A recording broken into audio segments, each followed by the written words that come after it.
In fairness to the Nigerian youth, we have found ourselves in a dilemma where we need to undo the mess of past and previous generations, and also the ones that we have also created. Because you ask yourself exactly, the generations ahead, what exactly was left on ground for the Nigerian youth? And now we are stuck in a situation where we need to now begin to unravel this thing. Unfortunately for Nigeria, there is no worst case scenario, because the fact that things are this bad do not mean it will not become worse for us as a people. That is why the Nigerian youth today has been scrambling for whatever solution they can hang on. We came up with NSAS, they fired live arms at us. We came up with N-bad governance, they decided to arrest us. As we are talking, there are some N-bad governance, NSAS protesters who are still in prison. As we are talking, more than 5 years, going to 5 years after that protest. In fact, the Lagos state government has not even agreed to how many persons' bodies were found in the morgue who turned off the lights. It is still a challenge. So when you see the burden that is on the Nigerian youth, but my plea and my call, what I have been seeking and becoming almost a broken record, is that we must be strategic. If you go on social media, you hear certain persons begin to tell you about revolution now, my uncle Showore, who I so much respect.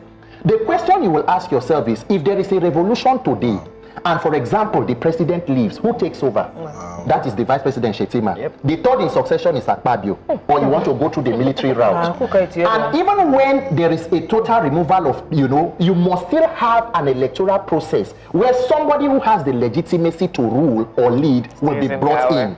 So if you look at our entire dilemma, it boils back to an electoral process. Okay. That is why what I'm doing now is citizen sensitization. I will personally take a letter to the National Assembly in due course.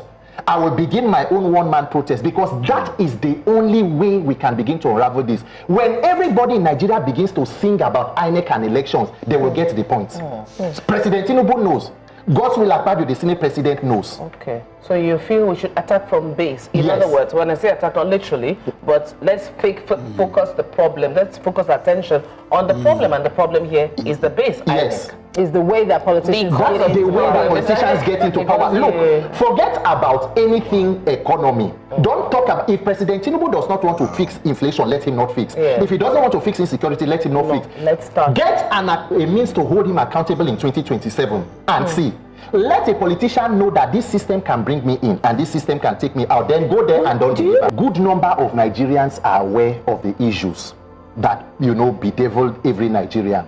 The question is, what is the solution and how do we approach this solution? We have over time decided to take on this knee-jerk reaction to, protest and mass protest. Whenever something comes up, hit the street and make a demand. But over time, we have seen that it has been proven not to be very effective, because the government will come out and tell you, okay, is it end bad governance? Don't worry, we'll release the cost of rice, we will release bags of rice to you and all of that. And then everybody goes in. And there is also a bad side, because there is protest fatigue.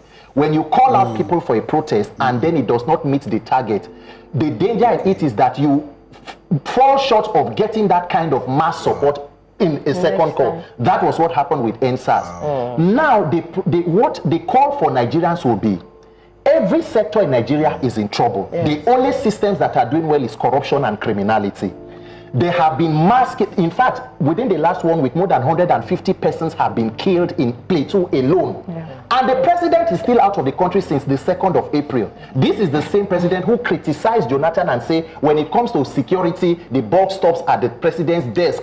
Today, the president is missing in action when citizens are being slaughtered in the most gruesome manner. Why? Because he knows that, of course, it has no implication to his 2027 agenda. Travel through Abuja and Lagos, you will see placards of President Tinubu talking about 2027. So Nigerians will now have to decide what are our problems and what is the first step to, beginning our findings or solutions. Because you can't solve all. We take on one that gives you the foundation to begin to change others. That is where the Nigerian youth conversation must be centered on at this point.